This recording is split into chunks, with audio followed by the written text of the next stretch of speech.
We have heard what we need to do in order to help this Job Act bill pass. But there are some people right here, right now, that, without due respect, they're not waiting on the Jobs Act.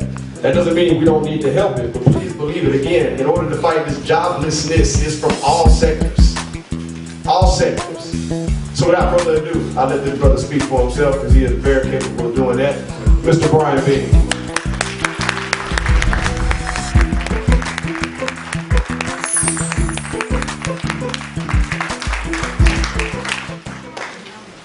Good evening, how you guys doing? Good. I like energy, man. How you guys doing? You have all these great speakers and no energy.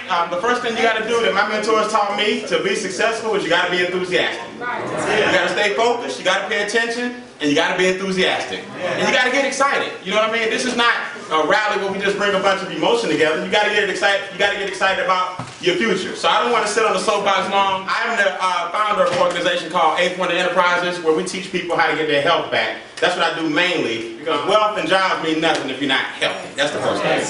The second thing I own is a company, a training company called Mentor to Millions, and that's what I want to talk to you guys about today. Is I hear a lot about jobs, jobs, jobs, and there's nothing wrong with that. But for a minute, I just want to talk business, business, business. Yeah. Because Brother Allen just told you, it's one thing to have a job, and that's fine. I teach my people, be thankful for your job, but not satisfied. What we do have to do at the same time is position yourself where you can create jobs. Yes.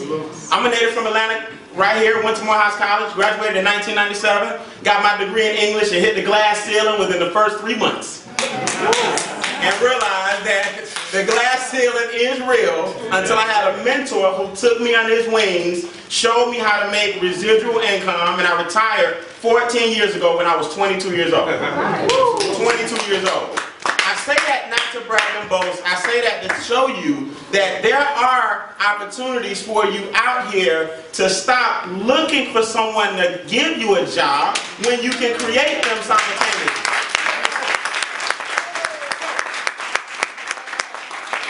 With that being said, what I teach people in Mentor to Millions is a simple concept. We get mad at a lot of different nationalities and a lot of different foreigners for coming over here and doing what we're supposed to do. Yeah. Foreigners don't come looking for jobs. They come looking to create opportunities.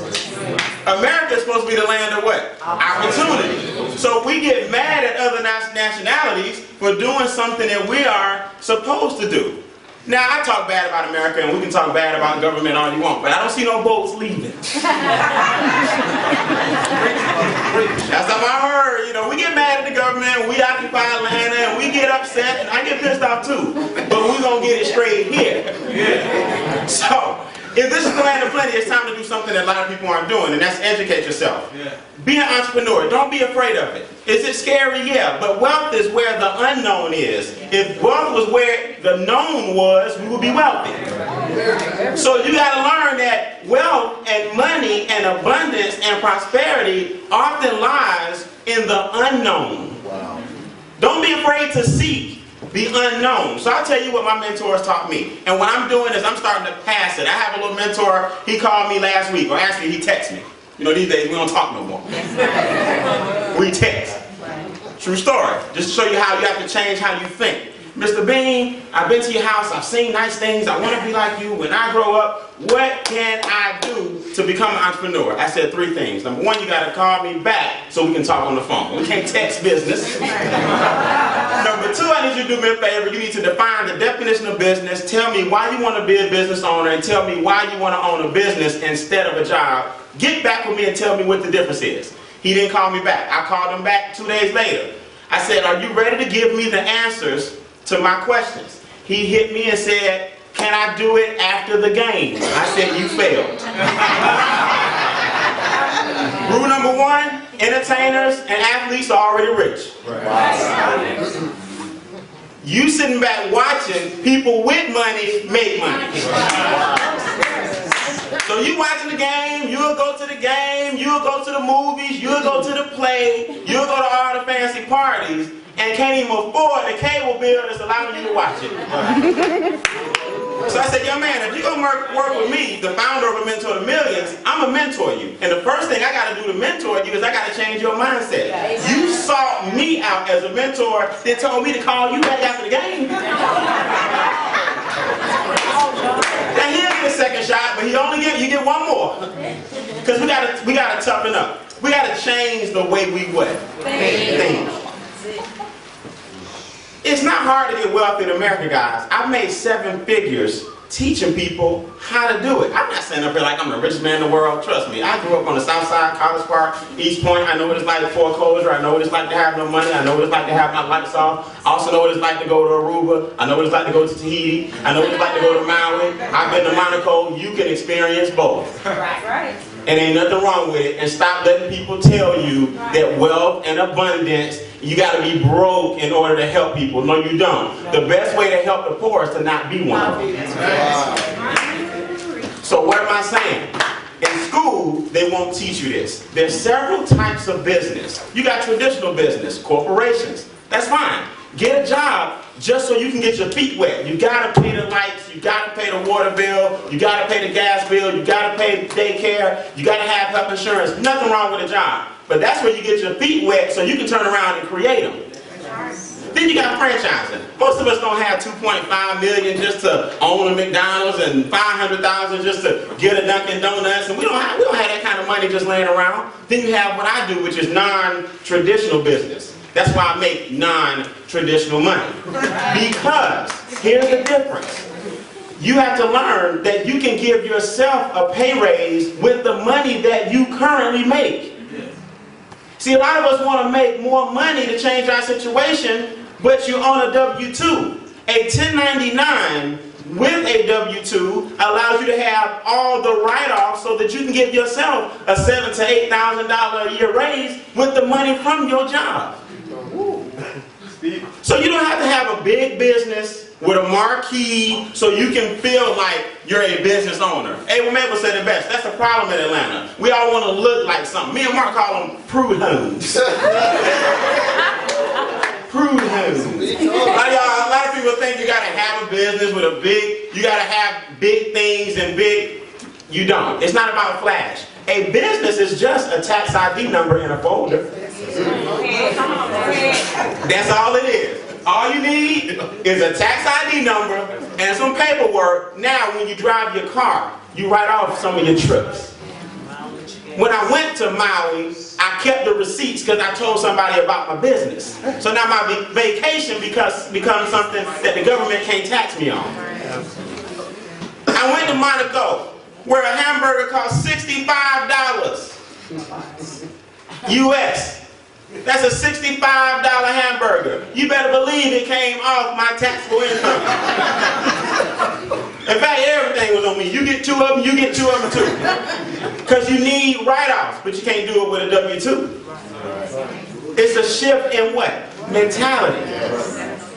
See, a W-2 says this: I'm going to work first, I'm going to pay my taxes second, and I'm going to spend third. That's why most people would check the check. Because you saying, boss, get yours, government get yours, state, federal, FICA, everybody else get yours, then pay me what? Mine. But let me ask you a question, who worked for it? Then why are you number 3 in line? The government is telling you, legally, if you own your business, we change the game. Brother Allen said, look, become an entrepreneur. Why? Because we allow you to work first. We allow you to spend second, and then you pay your taxes when? Third. There's a difference between the W-2 and the 1099. I keep hearing jobs, jobs, jobs, and that's fine. But see me afterwards if you want to talk business, business, business. Here's the thing. 2 more points and I'm done. 30 seconds or less. A job allows you to save $14,000 a year in your retirement account without penalty. $14,000. That means if you have a job, the government is saying you can only save so much for the future without penalty. A 1099 says $41,000 a year without penalty. So the government in so many words is telling you, open a business, open a business. All the tax breaks, open a business. Increase your income, open a business. If you don't have a 1099, every time you drive a mile, I want you to take about 40 cents and just throw it out the window, because that's what you're doing. On your way to work, you should be writing off your gas mileage because you should be talking business on your way to your job. Just take 40 cents and just chunk it. You know that little change you got? Just chunk it. I'm telling you, I went from ashy to classy. Because I opened a business. And I don't even use the word I. It was a concerted effort of a lot of mentors and a lot of awesome people that got me out of that mentality that somebody had to always give me something. So now, I spent the last 14 years with a Mentor to Millions paying that back. Entrepreneurs are not afraid to take risks. They're just minimal.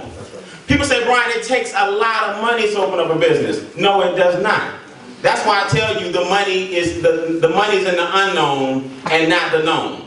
There's a difference between the people who are true entrepreneurs, true pioneers, true visionaries. The people you look up to the most are pioneers. Yes, they had the most arrows in their back, but they also own the most land.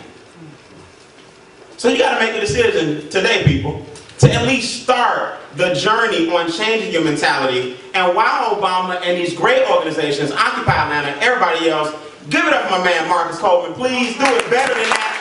You can do better than that. You can do better than that.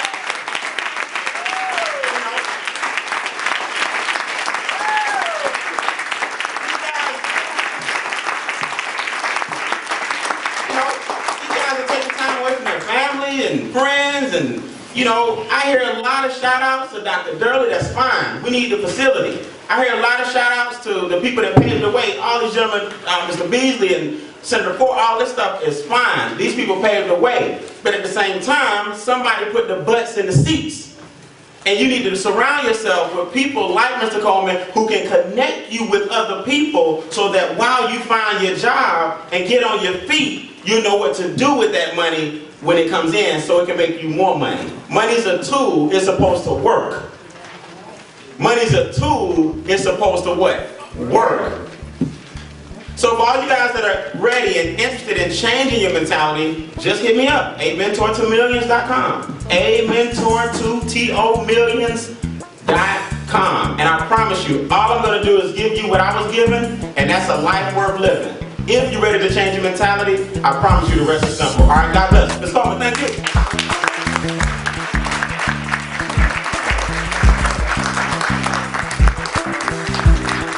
One more time, Brian,